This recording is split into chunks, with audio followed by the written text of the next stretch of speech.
महर्षि दयानंद सरस्वती जी ने समाज में फैली कुरीतियों का विरोध किया और लोगों को उन्नति के रास्ते बताए।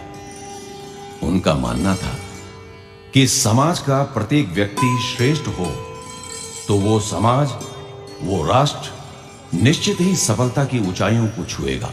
सफल समाज और राष्ट्र की कल्पना महर्षि जी ने की और आर्य समाज की स्थापना करके विश्व को श्रेष्ठ बनाने हेतु एक उद्घोष दिया, कृण्वन्तो विश्वमार्यम्। महर्षि जी ने इस समाज के लोगों को रूढ़िवादिता, पाखंड आदि छोड़कर आगे बढ़ने के लिए प्रेरित किया। उनके उपदेशों में नारी उत्थान, पाखंड का विरोध, छुआछूत आदि सामाजिक बुराइयों की अक्सर चर्चा होती रही। ऐसे ही एक अवसर पर उपदेश के दौरान नारी शिक्षा और नारी उत्थान पर प्रवचन हो रहे थे। सभा में भारी संख्या में लोग उपस्थित थे। सभी बड़े ध्यान से उपदेशकर्ता को सुन रहे थे कि जहां नारी का सम्मान होता है वहां देवताओं का वास होता है। नारी शिक्षा की चर्चा होते ही बताया गया कि अगर आप एक पुरुष को शिक्षित करते हैं तो एक व्यक्ति शिक्षित होता है, और अगर आप एक महिला को शिक्षित करते हैं तो पूरे परिवार को शिक्षित करते हैं, और जब परिवार शिक्षित होगा तो सभी की तरक्की निश्चित है। ऐसे ही विचारों से प्रेरित होकर एक व्यक्ति मन में निश्चय करता है कि वो अपनी पत्नी को शिक्षा ग्रहण करने के लिए प्रेरित करेगा।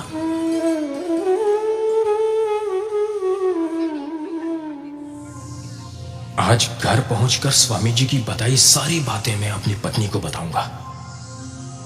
उसे समझाऊंगा कि अगर वो पढ़ लिख जाएगी तो अपने बच्चों की और घर की देखरेख और अच्छी तरह से कर पाएगी।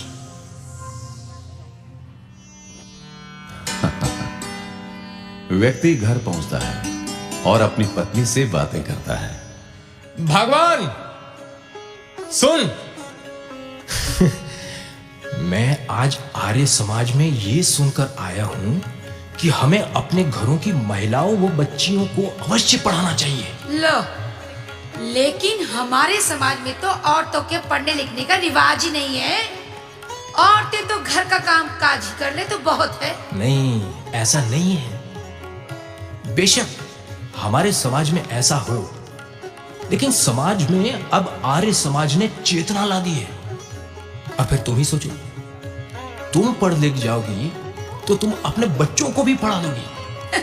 तुम भी क्या बात करते हो जी?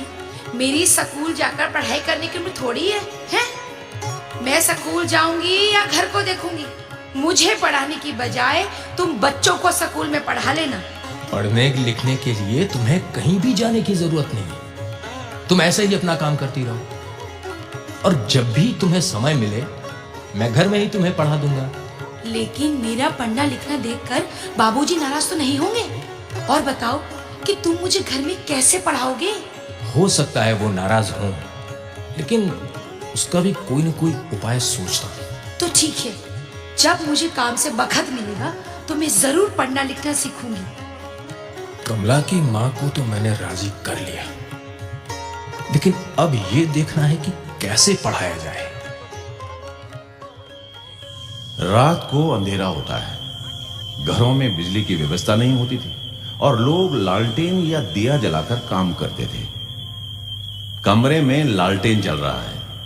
वो व्यक्ति अपनी पत्नी को पढ़ा रहा है। देर रात तक कमरे में लालटेन की रोशनी देखकर उनके पिताजी परेशान हो उठते हैं। पता नहीं आज इस कमरे में ये बत्ती इतनी देर तक क्यों जल रही है। सुबह होती है और बाबूजी अपने बेटे को बुलाते हैं। अरे मोहन, इधर आ। जी बाबूजी। घर में सब ठीक ठाक तो है? जी बाबूजी, सब ठीक ठाक है। फिर कल रात देर रात तक ये बत्ती क्यों जल रही थी? जी बाबूजी, वो मैं कमला की माँ को पढ़ना लिखना सिखा रहा था। क्या कहा? बदतमीज, फिर से कहना। जी बाबूजी, वो आर्य समाज में स्वामी जी बता रहे थे कि अगर घर की महिला पढ़ी लिखी होगी तो घर की देखभाल और बच्चों की परवरिश ठीक ढंग से कर लेगी। चुप रहे नालायक, पता नहीं कहां कहां से क्या क्या सुनकर आता है। कहता है औरतें पढ़ी लिखी होंगी तो घर की देखभाल अच्छी तरह से कर लेंगी। क्या तुम नहीं जानते? औरतों का पढ़ना लिखना सीखना घोर पाप है। अरे तुम्हारी अम्मा पढ़ी लिखी नहीं थी तो क्या उसने घर की देखभाल या तुम्हारी परवरिश अच्छी तरह से नहीं की? नहीं बाबूजी, ऐसी बात नहीं है। मेरी अम्मा जी ने मेरी परवरिश व घर की देखभाल बहुत अच्छी तरह से की है, और ये उनकी देखरेख का ही तो फल है कि आज मैं सही निर्णय ले पा रहा हूं। बाबूजी, आपसे भी निवेदन है कि इस तरह की बातों पर विश्वास न करें कि औरत का पढ़ना लिखना पाप है। बस रहने दो। तुम्हें बता दिया है कि इस घर में ऐसा कुछ नहीं होगा। घर में रहना है तो घर की मान मर्यादा का ध्यान रखो। पिताजी, आप परेशान ना हो।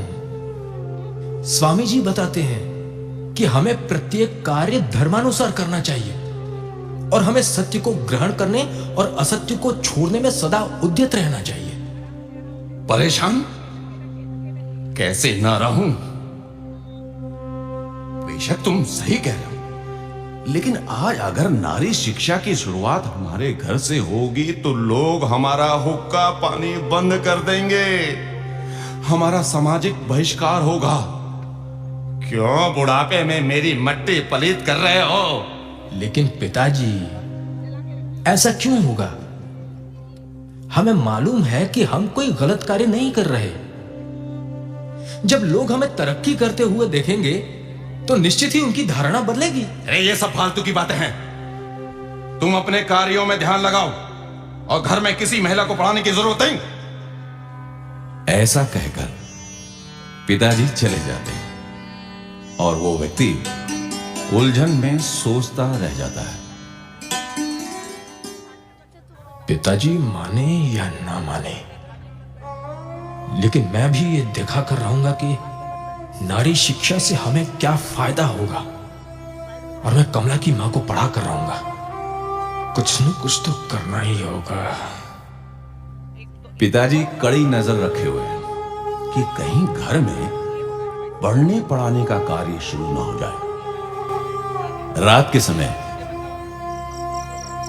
देखो कहीं लालटेन तो नहीं जल रहा है। शुक्र है नहीं जल रहा। हे भगवान, मेरे बच्चों को सदा सद्बुद्धि देना। इधर व्यक्ति जुगाड़ करता है और अपनी पत्नी को पढ़ाता है। पत्नी पढ़ना लिखना सीख जाती है। अपने बच्चों व घर के अन्य सदस्यों को भी वे पढ़ने लिखने के लिए प्रेरित करती है और उनके बच्चे पढ़ाई में अव्वल आते हैं। कुछ समय बाद पड़ोस में किसी के घर कोई चिट्ठी आती है। चिट्ठी को देखकर घर के लोग रोने पीटने लगते हैं। रोना पीटना सुनकर सभी लोग इकट्ठा होते हैं और कारण पूछने लगते हैं।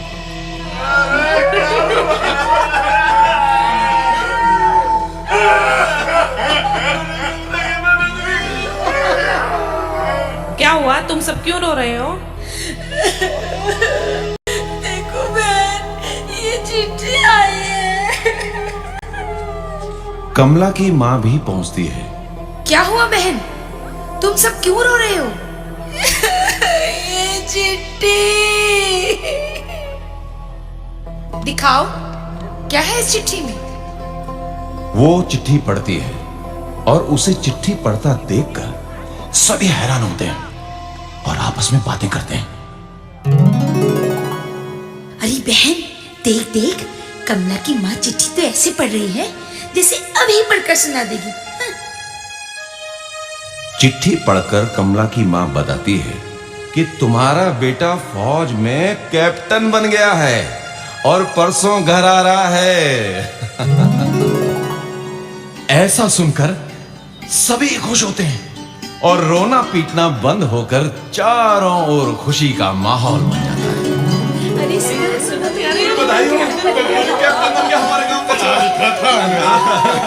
अरे बहन, मेरा बेटा कैप्टन बन गया, कैप्टन। अरे बिरजू के बापू, जरा मिठाई तो मंगा दो। मंगवाता हूँ। अरे ले आओ ना मिठाई। खा के जाना। बहन, तुम्हें पढ़ना लिखना आता है? कहाँ से सीखा? कब सीखा? अच्छा हुआ तुम्हें पढ़ना लिखना आता था और तुमने पढ़कर सुना दिया, नहीं तो ना जाने आज क्या हो। बहन, मैंने पढ़ना लिखना अपने घर पर ही सीखा है। कमला के पिताजी ने मुझे पढ़ना लिखना सिखाया है। आर्य समाज में स्वामी जी ने समझाया था कि हम महिलाओं को शिक्षित होना बहुत जरूरी है। आज तुम ही देख लो, बात खुशी की ही थी और अज्ञानतावश रोना पीटना मचा हुआ था। बिल्कुल सही कह रही हो बहन। सोचो, अगर आज इन महिलाओं को भी पढ़ना लिखना आता तो ये भी चिट्ठी पढ़ पाती और इतनी परेशानी नहीं होती। बहन, क्या हम भी पढ़ना लिखना सीख सकती हैं? बिल्कुल बिल्कुल सीख सकती हो। अगर तुम चाहो तो मैं तुम्हें पढ़ा दूंगी। उधर कमला के ससुर सारा दृश्य देख रहे हैं और वो वहां उपस्थित लोगों को बड़े गर्व से बताते हैं, देखा भाइयों, ये सारी समस्या मेरी बहू ने हल कर दी। पढ़ी लिखी है मेरी बहू। सभी आपस में चर्चा करते हैं कि वे भी अपने घरों में महिलाओं को शिक्षा दिलवाएंगे।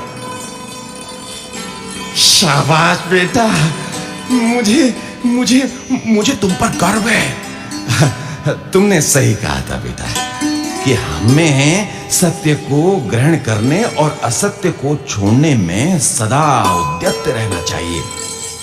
आज मैं भी कहता हूं कि हमें अविद्या का नाश व विद्या की वृद्धि करनी चाहिए। इस प्रकार समाज में चेतना होती है और उसी चेतना के परिणाम हमारे सामने हैं।